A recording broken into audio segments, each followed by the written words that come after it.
প্রতিদিনের মতো আজকেও নিয়ে আসলাম একটা নতুন রিয়াকশন ভিডিও। আজকে যা দেখবেন সেটা একদম অন্যরকম, তাই পুরো ভিডিওটা মিস করবেন না। ভাই আপনার ভাড়া কত? চলুন শুরু করা যাক। ভাড়া তো বেশি হয়, তা আপনি এলাকার মেহমান, নতুন মানুষ আইছেন, তা ভাড়া 1000 টাকাই দেন। এই মিয়া, আপনি কি মগের মূল্য 5 কিলো রাস্তা না, আর আপনি 1000 টাকা ভাড়া চাইলেন? আরে ভাই আমি তো কমই চাইছি ভাড়া। 1000 টাকা ভাড়া চাইছেন, তাও বলতেছেন কম চাইছি। 50 টাকা দেবো, নিলে নেন, না নিলে নাই। 50 টাকার ভাড়া আসছে, যে জায়গা থেকে আসছেন 1000 টাকার যদি 1 টাকা কম দেন, আমি অটোওয়ালা 1 টাকা কমে আর নিব না। কিন্তু এই হুমুন্দি 50 টাকার 1 টাকা আপনাকে আমি বেশি দেবো না। আমিও 1000 টাকার 1 টাকা কম নিব না। এই মিয়া, টাকা কি বলতে গোয়াতে পড়ে? ভাই কি হয়েছে? ভাই দেখুন তো, 5 কিলো রাস্তা আসছি, 50 টাকা ভাড়া দিছি, উনি আমার কাছে 1000 টাকা চাচ্ছে। এটা একটা কথা হইলো? সাবধান, আজকে তোমার আরে ভাই আমি তো ভাড়া বেশি হয় কমে। এই যে নাতি একটা সাথে পিন্টু না পিন্টু, ভাড়া চাচ্ছি 1000 টাকা। আরে মুরব্বি, তো ভাড়া বেশি যায় নাই, আপনি সুদে সুদে ঝামেলা করতেছেন কেন? আপনি টাকাটা বের করে দেন তো। পিন্টু, এটা কোন গ্রামে আইলাম রে? আর ঘরের মধ্যেই চলবো না, নো হাইতেই আমরা যাবো না। হ্যাঁ যান, হাইটেই যান।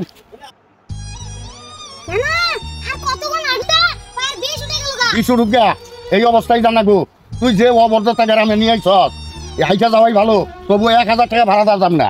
আর জীবনে এই গ্রামে আর আমি কোনোদিন আরাম না। নৌকা খেলা যত ঝামেলা, নৌকা খেলা যাবো না। আরে ভাইলে কি খেলা দেখে মজা বুঝবি না, বুঝলে তুই খেলি ভাই। কি খেলছিস রে? ফ্রি ফায়ার খেলছি। চল নৌকা খেলা দেখতে যাবো। আর এই রোদের মধ্যে আমার ইচ্ছা নাই রে বস, ঠিক না? কে ওটা? পিন্টুর নানা না রে? ভাড়া চল, একটু মজা নেই।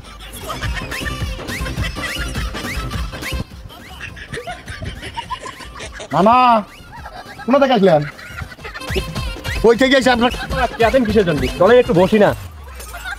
না বসবো না। আরে আসেন না, চেয়াতেন গে আসেন, অনেকদিন পর দেখলাম। বাড়া একটু গল্প সল্প করি, আসেন না। না বসবো না। এমন কিছু দেখাবো যেটা দেখার পর তোমার মন খারাপ থাকতেই পারবে না। মামা রাগ করছেন কিসের জন্য? বাড়ি থেকে আসলেন, বলছেন জিরাই আদান। দূর মিয়া, কি জিরাই আর না জিরাই, তোমাকে গ্রামে মানুষ আয়। না কি হয়েছে বলবেন তো? আরে মিয়া, 50 টাকার ভাড়া 1000 টাকা নিচ্ছে। ভাড়া একটা কাঁচা রোড, টাকা তো লিবেই।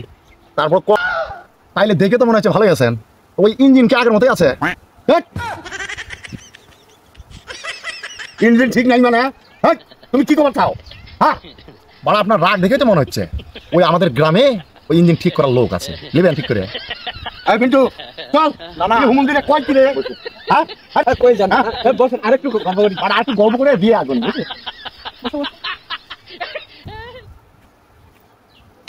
ওজন তো কম দেখা যাচ্ছে না আপনার। সাবার গ্রামে আইলাম রে।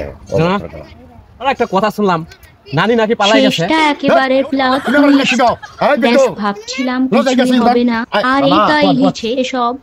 দেশ শেষে এসে বুঝলাম জীবনেও সিরিয়াস হইব না। দেশ এই ভিডিও না দেখলে জীবনের বড় শিক্ষা বাতাসের আগে কথা লড়ে।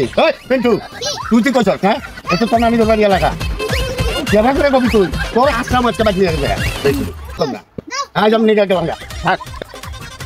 তুই আইলে আহিস, আর না আইলে না আহিস। ও নানা, নানা আবার আমাদের গ্রামে আইছেন, এরকম মজা অনেক হবে। আরো তোমাদের গ্রামে বাইকটা থাকতে আর কোনোদিন আরাম না। এসে গেলাম। নানার রাগ দিকে আগাচ্ছে, বাইরে গেছে। পাড়া একটু ভয়েস ইঞ্জিনের কথাটা তুলে। হ্যাঁ ওইটাতে রাখবে, এটাতে বেশি রাখ। এই যে বাড়িতে এসে রে। আসসালামু আলাইকুম। ওয়ালাইকুম আসসালাম। দাদু ভাই তুমি কেমন আছো? দাদু ভাই তুমি এত শুকাইছো কে দাদু ভাই? হ্যাঁ কই থেকে আইছেন? আমি বাড়ি চলে এলাম। হ্যাঁ হ্যাঁ হাতে তো কিছুই দেখি না, এত দূর এই 5 বছর পরে এই বাড়িতে আসছেন, হাতে কিছুই নেই, ঢং ঢং করে খালি ভুড়িটা নিয়ে চলে আসছেন, হাতে তো আর কিছু দেখি না। কিন্তু কোন অভদ্রতা গ্রামে এলাম? বসে জায়গা কথাবার্তা ঠিকঠাক করে করে। অভদ্র গ্রাম না, অভদ্র গ্রাম, অভদ্র গ্রাম না। অভদ্র গ্রাম। 5 বছর পরে আইছেন নাতির বাড়ি, খালি ভুড়িটা নিয়ে ঢং ঢং করে চলে আসছেন, হাতে তো আর কিছু নাই। মাথার কাছে কিছু থাকা লাগবে না। হ্যাঁ কমেন্টে জানিয়ে দিন। ভাবছিলাম আর এমনই মজার ভিডিও পেতে চ্যানেলটা সাবস্ক্রাইব করতে ভুলবেন না। লাইক, লাইক, শেয়ার আর বেল আইকনটা টিপে রাখবেন যেন নতুন ভিডিও মিস না হয়। আগামী ভিডিওতে আবার দেখা হবে। ভালো থাকবেন, সুস্থ থাকবেন। শালা খালি হাতে ঢং ঢং করে ভুড়িটা থেকে ভালো মন্দ খাইয়া যাবো, সেই সেই বড় লোক আমি। दुआ भी लगे ना मुझे, तवा भी लगे ना मुझे।